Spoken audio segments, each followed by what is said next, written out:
मला दोष दिले, शिव्या दिल्या, तरीही मी समाजाकरता काम कालही करत होतो, आजही करतो, उद्याही करत राहील। मंत्रिमंडळ उपसमितीची त्यांच्या जे काही त्यांची टीम होती त्यांनाही हे लक्षात आणून दिलं की आपल्या कायद्याप्रमाणे आणि देशाच्या संविधानाप्रमाणे आरक्षण हे समूहाला नसतं, ते व्यक्तीला मिळत असतं आणि त्या व्यक्तीने ते क्लेम करायचं असतं आणि म्हणूनच अशा प्रकारे सरसकट करता येणार नाही, ते कायद्याच्या पातळीवर टिकणार नाही। आणि त्यांनी देखील काल ती भूमिका समजून घेतली, स्वीकारली आणि त्यांनी सांगितलं जर कायद्यात सरसकट बसत नसेल तर सरसकट करू नका। आणि मला असं वाटतं की त्यातनं हा जो काही एक स्टेलमेट होता तो स्टेलमेट मागे झाला आणि पुन्हा त्या संदर्भातल्या चर्चा मंत्रिमंडळ उपसमितीने केल्या, त्याचा GR तयार झाला, त्याच्यात काही बदल होते ते बदल आपण केले आणि तो GR देखील इश्यू झालेला आहे आणि त्यासोबत इतरही काही अनुषंगिक मागण्या होत्या, त्या सगळ्या मागण्या मंत्रिमंडळ उपसमितीने त्या ठिकाणी मान्य केल्या। मराठा समाजाला लाभ होईल आणि बोलतो काही करू नका। त्यामुळे एकूणच पहिल्यांदा तर मला श्री राधाकृष्ण विखे पाटील जे या मंत्रिमंडळ उपसमितीचे अध्यक्ष होते आणि मंत्रिमंडळ उपसमितीतील सर्व जे प्रमुख नेते आहेत त्या सर्वांचं, आमच्या मंत्र्यांचं अतिशय मनापासून अभिनंदन करायचं आहे की त्यांनी सातत्याने बसून एकेका गोष्टीचा अभ्यास करून मोठ्या प्रमाणात चर्चा करून त्या ठिकाणी हा मार्ग काढलेला आहे। आणि आता हा मार्ग निघाल्यामुळे मुळातच जे मराठवाड्यात राहणारे आमचे मराठा समाजाचे लोक आहेत यांचा कधी काळी त्यांच्या रक्तनात्यातल्या कोणाचाही कुणबी म्हणून उल्लेख झाला असेल तर त्यांना आपल्याला नियमाने ते सर्टिफिकेट देता येतं आणि हैदराबाद गॅझेटियरमुळे अशा प्रकारची नोंदी शोधणं हे सोपं होणार आहे आणि त्यातनं फॅमिली ट्री एस्टॅब्लिश करून अशा प्रकारचं आरक्षण देता येणार आहे।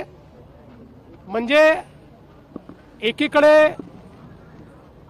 ज्यांना अशा प्रकारचा पुरावा मिळेल त्या सगळ्यांना ते आरक्षण मिळेल आणि जी OBC समाजात भीती होती की सरसकट सगळे अशा प्रकारचं आरक्षण घेतील आणि ज्यांच्याकडे पुरावा नाही तेही आरक्षण घेतील आणि इतरही समाजाचे त्याच्यामध्ये घुसण्याचा प्रयत्न करतील, तर तशा प्रकारे आता या ठिकाणी होणार नाही।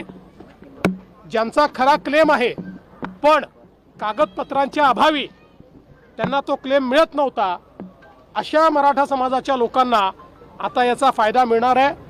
त्यामुळे मला असं वाटतं की एक मराठा समाजाकरता अतिशय चांगला निर्णय आणि विशेषतः हा सगळा प्रश्न सर्वाधिक मराठवाड्यामध्ये होता, कारण मराठवाड्यात रेकॉर्ड्स नाही आहेत आणि म्हणून मराठवाड्याकरता हा प्रश्न अत्यंत महत्त्वाचा होता आणि मराठवाड्यातनं इतरही भागांमध्ये राहायला गेलेले जे लोक आहेत त्यांच्याकरता महत्त्वाचा होता।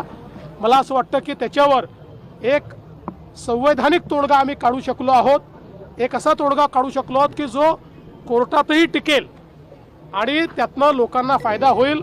आणि म्हणून मला असं वाटतं की मी स्वतःही मंत्रिमंडळ उपसमितीच्या कामावर समाधानी आहे, त्यांनी उत्तम काम या ठिकाणी केलेलं आहे, मी त्यांचं अभिनंदन करतो। आणि या सगळ्याच्या दरम्यान थोडा मुंबईकरांना त्रास सहन करावा लागला, खरं म्हणजे त्या संदर्भात मुंबईकरांची दिलगिरी देखील मी व्यक्त करतो की जो काही त्रास त्यांना सहन करावा लागला आहे, पण मला असं वाटतं की शेवटी एक चांगला निर्णय या ठिकाणी आपण घेतला आहे। दिवस त्या ठिकाणी तुम्ही होतात, लक्ष ठेवून GR वेळेवरती आले आणि पूर्णपणे व्यवस्थित सगळं झालं आणि तुमच्या नावानं पुन्हा एकदा तुमच्या नावानं झालं की मराठा समाजाला तुम्हीच न्याय देण्याचा प्रयत्न केला आणि सोशल मीडियावर सुद्धा तुमच्या नावानं हे येत आहेत की तुमच्याच हस्ते झालंय, अभिनंदन केलं। बघा मी एक गोष्ट सांगतो की सातत्याने राजकारणामध्ये टीकाही सहन करावी लागते आणि लोक तुमचं स्वागत देखील करतात। जेव्हा टीका झाली त्याही वेळेस मी विचलित झालो नाही, कारण माझ्यासमोर एकच ध्येय होतं की समाजाला न्याय द्यायचा आहे आणि तो न्याय देताना दोन समाज एकमेकासमोर येणार नाहीत, दोन समाजामध्ये तेढ निर्माण होणार नाही, दोन समाजामध्ये याला दिलं म्हणून त्याच्यात अन्यायाची भावना तयार होणार नाही, अशा प्रकारचा निर्णय आपल्याला करावा लागेल, कायदेशीर निर्णय करावा लागेल. आणि म्हणून या संदर्भात जे जे काही कायदेशीर आहे त्याचा सगळा अभ्यास करून आम्ही हा निर्णय घेतलेला आहे. याचं श्रेय हे आमच्या मंत्रिमंडळ उपसमितीला आपण दिलं पाहिजे की ज्यांनी खूप चांगलं काम याच्यामध्ये केलेलं आहे, ज्यांनी खूप मेहनत याच्यामध्ये केलेली आहे आणि पुढेही ही समिती सातत्याने समाजाकरता काम करेल. मी एक गोष्ट आपल्याला निश्चितपणे सांगतो, मला दोष दिले, शिव्या दिल्या तरीही मी समाजाकरता काम कालही करत होतो, आजही करतो आणि उद्याही करत राहील. मराठा समाज असो, ओबीसी समाज असो की महाराष्ट्रातला कुठलाही समाज असो, प्रत्येक समाजाकरता काम करणं हे माझं मी कर्तव्य समजतो. त्या कर्तव्यात कधी शिव्या मिळतात, कधी तुम्हाला फुलांचे हार देखील मिळतात.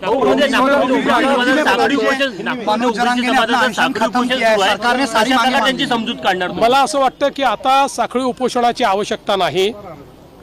जो काही ओबीसी समाजामध्ये एक समज तयार झाला होता की त्यांचं आरक्षण काढून दुसऱ्या कोणाला तरी देण्याचा प्रयत्न होणार आहे, असं कुठेही झालेलं नाही. त्यामुळे मला असं वाटतं की आता ओबीसी समाजाने देखील या संदर्भात आता सगळी आंदोलनं ही परत घेतली पाहिजेत. आणि मी त्यांनाही आश्वस्त करतो की जोपर्यंत हे सरकार आहे तोपर्यंत दोन समाजांना एकमेकासमोर आणणं, त्यांच्यात तिढा निर्माण करणं, एकाचं दुसऱ्याला, दुसऱ्याचं तिसऱ्याला करणं हे आम्ही कधीच करणार नाही. आमच्याकरता महाराष्ट्राची सामाजिक वीण, महाराष्ट्राचं सोशल फॅब्रिक हे अत्यंत महत्त्वाचं आहे. या निमित्ताने मी खरं म्हणजे माझे जे सहकारी आहेत दोन्ही उपमुख्यमंत्री माननीय श्री एकनाथराव शिंदेजी आणि माननीय श्री अजित पवारजी यांचेही आभार मानतो. कारण ज्यावेळेस आम्ही या संदर्भातले निर्णय घेतले त्यावेळेस त्या निर्णयामध्ये हे दोघंही पूर्णपणे माझ्या पाठीशी होते. त्यांनी पूर्ण समर्थन या संदर्भात आम्ही तिघांनी या मंत्रिमंडळ उपसमितीला दिलं होतं. त्यामुळे त्यांचेही मी आभार मानतो. आणि विशेषतः पोलीस प्रशासन असेल, महानगरपालिका प्रशासन असेल, याच्यावर खूप ताण पडला, भरपूर अडचणी त्याच्यामध्ये तयार झाल्यात. पण मला असं वाटतं की आता तोही ताण दूर झालेला आहे. माननीय उच्च न्यायालयाने देखील काही नाराजी व्यक्त केलेली आहे. सरकारच्या बद्दलही त्यांनी काही आम्हालाही सूचना केलेल्या आहेत. तर आम्हाला ज्या सूचना केल्या आहेत त्याचं आम्ही तंतोतंत पालन करू. आंदोलन करण्याची गरज पडणार नाही का? मराठा समाजाचा जे काही आरक्षणाचा प्रश्न होता तो सुटलेला का? आधी 10% आता त्यांची मागणी नाही. मला असं वाटतं की आता कोण काय करणार याच्याबद्दल तर मी बोलू शकत नाही. पण जे काही प्रश्न आहेत ते प्रश्न सोडवण्याचा आमचा प्रयत्न आहे. मराठा समाजाला जे जे देता येतील ते आम्ही यापूर्वी दिलं. आपल्याला कल्पना आहे, मी मुख्यमंत्री असताना पहिल्यांदा आपण आरक्षण दिलं, त्यानंतर मग त्याच्यामध्ये ते हायकोर्टात टिकलं, सुप्रीम कोर्टात टिकू शकलं नाही. परत शिंदे साहेब मुख्यमंत्री झाले तर आपण त्या ठिकाणी आरक्षण दिलेलं आहे. आपण आपल्याला कल्पना आहे की अण्णासाहेब पाटील आर्थिक विकास महामंडळ हे आपण सक्षम केलं आणि श्री नरेंद्र अण्णासाहेब पाटील यांना अध्यक्ष केलं. त्यांच्या नेतृत्वामध्ये 1.5 लाख मराठा तरुणांना आपण उद्योजक केलं आहे. ते नोकरी मागणारे नाही, नोकरी देणारे झालेले आहेत. आपण सारथीची निर्मिती केली. सारथीमुळे आज IAS, IPS किंवा MPSC मध्ये किंवा सगळ्या स्पर्धा परीक्षांमध्ये मराठा समाजाचा टक्का त्या ठिकाणी आपण वाढवलेला आहे. त्यांना चांगले त्या ठिकाणी एक प्रकारे वाव मिळतो आहे. शिक्षणामध्ये आपण शिष्यवृत्तीची योजना सुरू केल्यामुळे उच्च शिक्षण सोपं झालेलं आहे.